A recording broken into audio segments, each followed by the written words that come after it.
Grzegorz Chyży, Róże Ogrodowe. Witajcie w listopadzie. Dzisiaj taki krótki odcinek o produkcji, w zasadzie o jednym z etapów produkcji, akurat tutaj róż piennych. Wtedy, kiedy Wy oczekujecie na przesyłkę z różami do sadzenia, myślicie o tym, kiedy będziecie sadzić, jak będziecie sadzić. My robimy co innego. My, oprócz tego, że musimy Wam przygotować ziemię i wysłać, musimy jeszcze zabezpieczyć te rośliny, które są u nas przed zimą. W tym momencie, ponieważ już dzisiaj wieczór ma padać deszcz i tego deszczu ma być sporo, wobec tego chcemy wykorzystać to okienko pogodowe, które mamy jeszcze teraz i zabezpieczyć róże pienne, które w tym roku były okulizowane, czyli one do sprzedaży trafią dopiero za rok. Musimy zabezpieczyć te oczka, żeby nie przemarzły.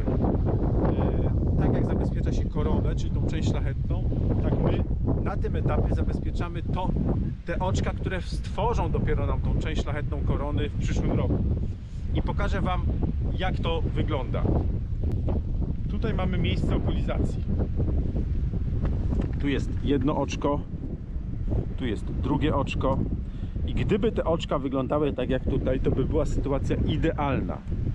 Dlaczego? Dlatego, że to jest oczko uśpione i z tego oczka zacznie wyrastać pęd dopiero na wiosnę w przyszłym roku. To jest sytuacja idealna, ale nie zawsze sytuacja wygląda tak idealnie jak tutaj. Tutaj mamy sytuację taką, że mamy oczko i z tego oczka już w ubiegłych miesiącach, zaraz po okulizacji, zaczął wyrastać pęd. Tak? Ten pęd został skrócony. I tutaj teraz informacja dla Tomka Atomka. Tomek, gdybyś mnie posłuchał i zrobił to, co teraz Ci pokażę, nie miałbyś tych problemów z wyłamywaniem się całych pędów w różach piennych. Ten pęd sobie rósł. I my około miesiąc temu, półtora miesiąca temu skróciliśmy ten pęd. Dlaczego tak zrobiliśmy? Z dwóch powodów. Po pierwsze, żeby on się nie wyłamał, ale jeszcze skrócimy ten pęd, to zmusimy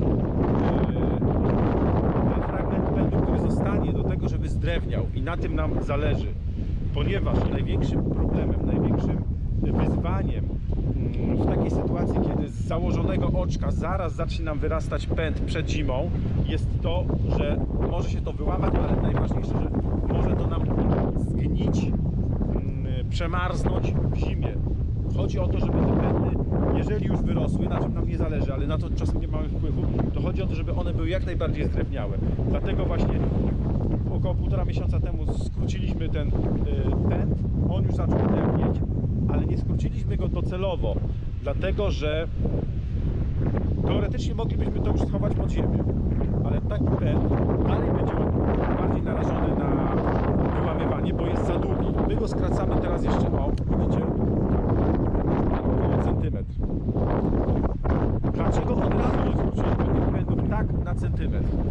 Dlatego, że gdybyśmy to zrobili półtora miesiąca temu, to ponieważ jeszcze było ciepło, wegetacja jeszcze była rozhulana, dosyć mocna, to tutaj z tych kątów, z pąków śpiących zaczęły będą wyrastać nowe pędy. Tutaj mamy taką właśnie sytuację. Mamy pęd, który nie był skracany, bo on wyrósł później i on nie jest tak super zdrewniały jak ten, który był skrócony. Widzicie, on był tutaj skrócony w tym miejscu. I to już jest zdrewniałe, dużo bardziej niż to. I na tym nam zależy. Nie żeby było tak jak tu, tylko żeby było tak jak tu. Ale dlaczego nie skróciliśmy od razu tak jak tutaj, tak króciutko? Tak? Dlatego, że gdybyśmy skrócili tak krótko jak teraz pokazuję, to gdzieś z tego miejsca lub z tego miejsca mogłoby nam wyrastać to, co tutaj widać. O, widzicie? Nowe przyrosty. One będą krótkie, ale one są niezdrewniałe. I takie coś, jest duże prawdopodobieństwo, że to po prostu przemarznie. To jest bardzo miękka tkanka, sama woda w zasadzie, nie? Więc lepiej, żeby to wyrosło gdzieś dalej na dłuższym odcinku, bo i tak to skrócimy. Gdyby nam to wyrosło tutaj, przy nasadzie tutaj, to mielibyśmy problem.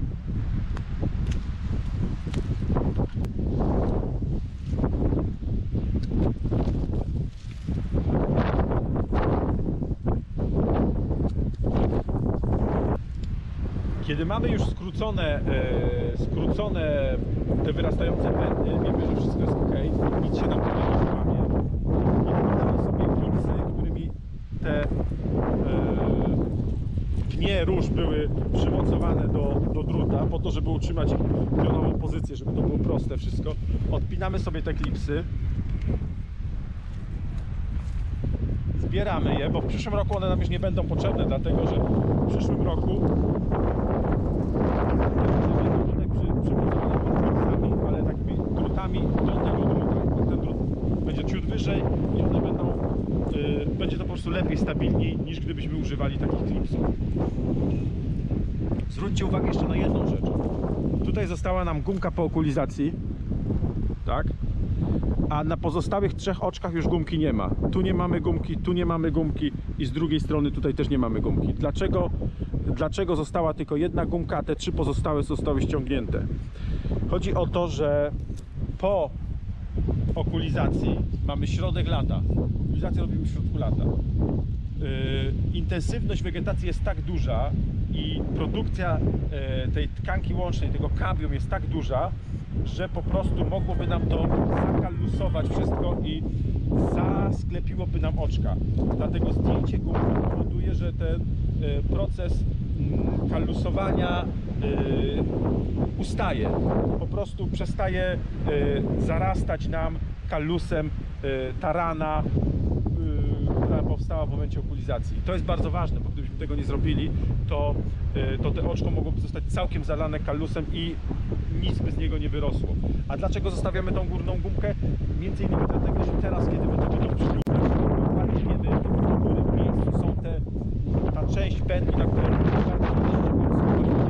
czyli w którym miejscu są te oczka, które będą narażone na przemarznięcie. I tutaj możecie zobaczyć, jak to wygląda. Tutaj, gdzie ściągnąłem teraz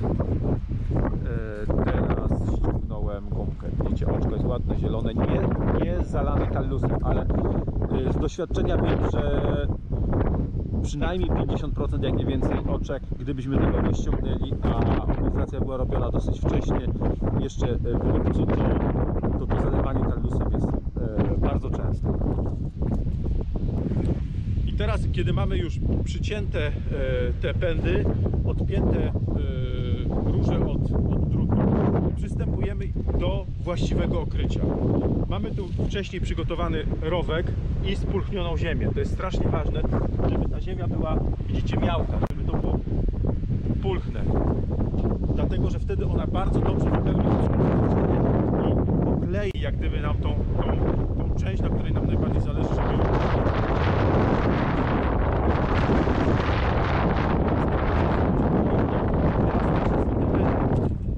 to, co ja ciągle powtarzam odnośnie okrywania róż ogiennych, zabezpieczania ich przed zimą, tych, których macie w ogrodzie, bardzo ważne jest to, żeby to było na podkładce takiej, którą się da przygiąć, czyli na elastycznej podkładce. I tutaj Rosa Canina Fenders się do tego idealnie nadaje. Nie wszystkie podkładki tak ładnie się nadają, bo mogą pękać, mają tendencję do pękania, natomiast te, których my używamy, nie pękają, no przynajmniej do jakiegoś czasu. Jak już będą grube jak ręka, to dużo trudniej jest nagiąć, ale i tak jest to możliwe. Więc to miejsce musi znaleźć się pod ziemią, tak? Ja sobie je układam tak, od razu biorę drugi pęd, tutaj mam w tym miejscu i jeszcze sobie wezmę trzeci od razu, mam w tym miejscu, czyli mam tu i tu i te miejsca muszą zostać przysypane ziemią.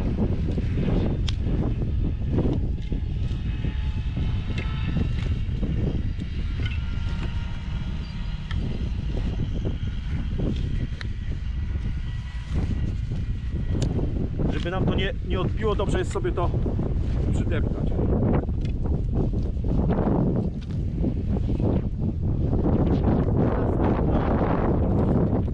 I następna.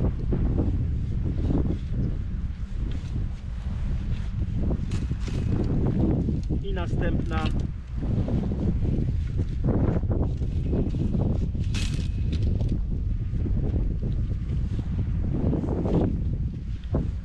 I następna. Pamiętajcie, że cały czas musicie patrzeć, gdzie są te oczka. Te oczka się mają znaleźć pod ziemią. Nie ta część, bo to cały czas jest jeszcze tak zwany dzik, czyli pędy podkładki. To nam nie przemarznie, o to się w ogóle nie boimy. Boimy się tylko o widzicie? Czasem się zdarza coś takiego, że nam to, jak sobie nie przykleptamy tej ziemi, to nam to odbije. Dobrze jest sypnąć trochę ziemi właśnie na te gałązki, to wtedy to lepiej trzyma.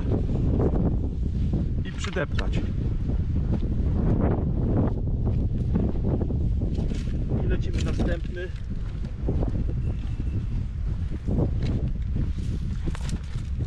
Następny.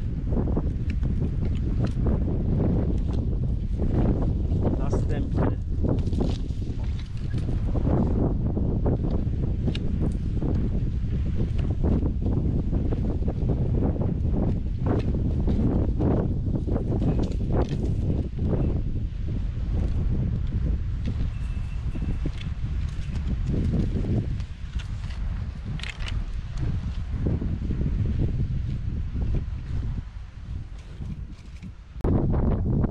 Także na dzisiaj to tyle. Chciałem Wam krótko pokazać ten etap, który jest bardzo ważny i który ważne jest to, żeby się strzelić w okno pogodowe. Pokazywałem Wam, jak wygląda to przysypanie. Wszystko jest fajnie, kiedy mamy do dyspozycji suchą, miałką ziemię. Gdyby w to nam nalał deszcz, robiłoby się dużo trudniej, dużo dłużej, a i efekty byłyby też gorsze. Dlatego czasem musimy przerwać pewne inne roboty i zrobić to, co w tym momencie jest najważniejsze, dlatego że trafia się okienko pogodowe. A chcę Wam jeszcze powiedzieć jedną rzecz. Tutaj mamy bardzo ciekawą produkcję, róże z sadzonek, róże ogrodowe i już wkrótce będzie filmik o tym, co tutaj rośnie i jakie nowe rzeczy ciekawe bardzo przygotowaliśmy dla Was na końcówkę tego sezonu i sezon następny. Zatem do zobaczenia.